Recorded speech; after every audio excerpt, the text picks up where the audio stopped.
संस्था याच्यामध्ये करू इच्छितात त्यांना सुद्धा प्रोत्साहन देऊन त्याला चळवळ बनवण्याचा प्रयत्न करावा.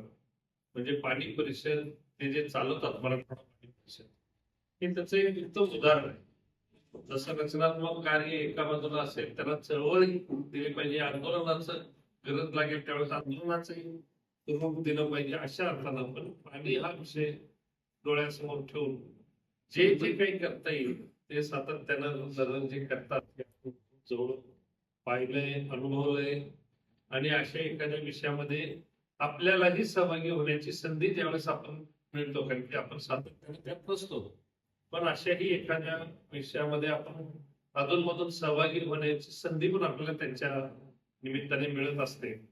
आणि हे सातत्यानं आपल्या सोबत असणाऱ्या नजरेचा आता महाराष्ट्र सरकारने पण राज्य स्तरावरचा अत्यंत प्रतिष्ठेचा असणारा जलभूषण पुरस्कार देऊन गौरवान्वित केलेला आहे. हे जे काम झालेलं आहे ते नदी पूर्ण लागायला 2-3 विषय पण असा आहे की महाराष्ट्रामध्ये रामेश्वर असेल, बाजार असेल, हे एक गाव केंद्रबिंदू मानून महाराष्ट्रामध्ये जलव्यवस्थापन हे वेगवेगळे प्रयोग झालेले आहेत.